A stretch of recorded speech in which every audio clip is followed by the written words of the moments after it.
Our next speaker, Craig Criddle, was due in yesterday. I think remembering right around 1 or 2, and all the other speakers, I'd asked everybody to get a hold of me when they got to the hotel.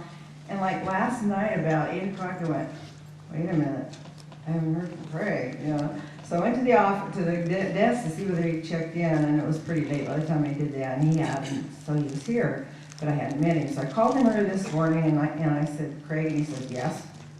And I can tell he was very busy, so anyway, to make a long story short, just this Friday, he had told me that this Friday some new information that had to do with his paper that he's going to talk about today came through, and he's been up almost all night incorporating that into his presentation. So you have his bio in front of you, and I'm not going to waste any more time, and I'd like to introduce Craig Criddle.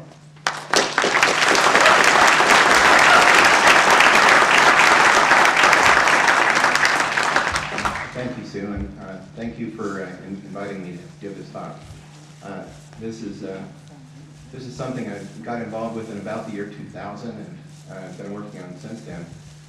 It's sort of a hobby on the side, sort of taken over my life at times, though, in these last 9 years. And never really had a time when I had to kind of bring it all together. And so, except when we wrote the paper, there was some of that synthesis. But today, there's going to be a much greater effort at synthesis than what I've attempted in the past. So, as I show here, the idea is to talk about the origin of the Book of Mormon, and I want to give a narrative about it.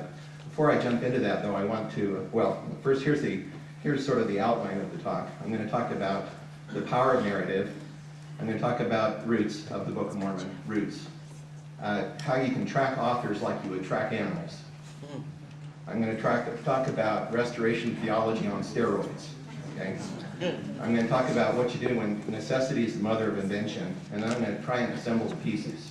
Okay? So that's the way the talk is organized today. I'll go through each of those bullet points. I want to acknowledge some people. Dale Broadhurst out in Hawaii. I visited Dale once, had a chance to talk to him, and we've been on the phone a huge amount and working over the internet. He's had a great influence on me and what I'm going to present here today. Very grateful for Dale.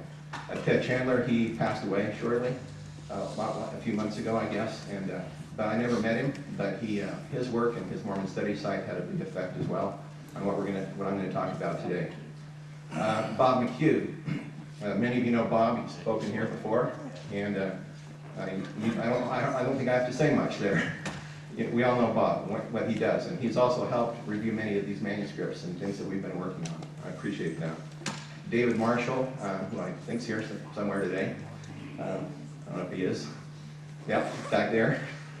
David is a friend from childhood and also has made a major contribution to this work here today.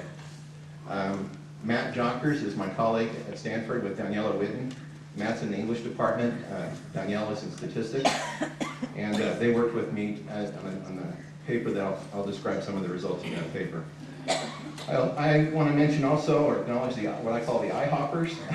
These are my friends that I get together with in Salt Lake, and we've got a bunch of us there, and Kevin Knight and myself, and then my brother Mark, who's here today, a good friend who's here today, whose face is blacked out because it can't be shown. Okay, and hopefully someday we'll be able to remove that blacked out face. And then David Marshall. Okay. I also want to thank the Inukshuks. Now this is a name that Bob McHugh coined, and he invited Sandra, my wife, and me up to their place in Cowdery, and with these other folks, Mark Larson, Bob, of course, and Julie McHugh, Jeff and Carrie Anderson. I think Carrie might be here today. Lyndon Lamborn, I know he's here, and of course my wife Sandra. And this is the group. We got to go up on a glacier.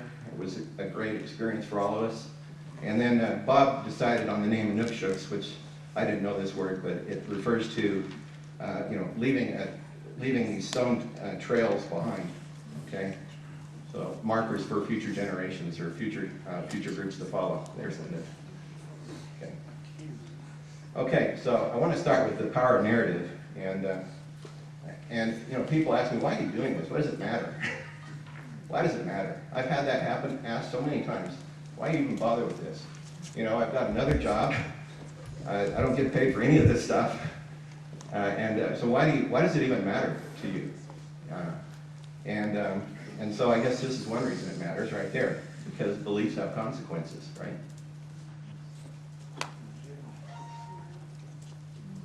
And here's another example of beliefs have consequences, okay?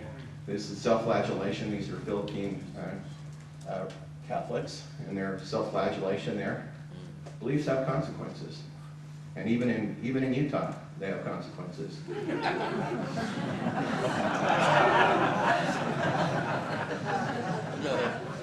Now, this one cuts a little close to home, as I have 4 kids and 4 grandkids. But it's because I'm a former Mormon. Okay? This was a quote I saw on our Recovery from Mormonism bulletin board, someone posted this anonymously. I thought, wow, this is an amazing sentence.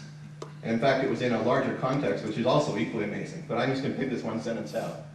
He said, basically, you can program people with stories and parables. Now think about that. That's how we program children. With stories and parables.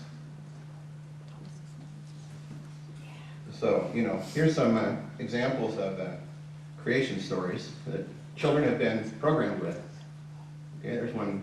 This is Hindu mythology, creation myth, Celtic mythology, creation myth, Norse mythology. I'm kind of partial to Norse mythology myself. Okay, I really like the god Loki, half god, half giant. Yeah. Okay. Anyway.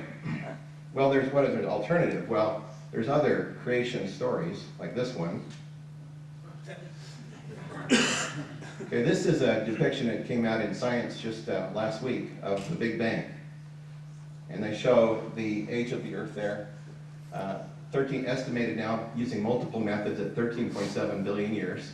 Okay, you have quantum fluctuations, you have inflation period, afterglow after 400,000 years, the dark ages, then these stars start to shine. And then, the universe starts to expand out. And we have increasing expansion in the last several billions of years. Okay, so inflation. With this, and there's a little ship out there. It's designed to show that the efforts to detect, to obtain evidence for this scenario. And that's really ultimately what makes this one different from the other ones. And what makes it better is the evidence. There's evidence. Okay? So scientific theories about the past are narratives that we construct from the best available evidence. And so can we construct a narrative for the origin of the Book of Mormon based on historical and textual evidence? That's the question.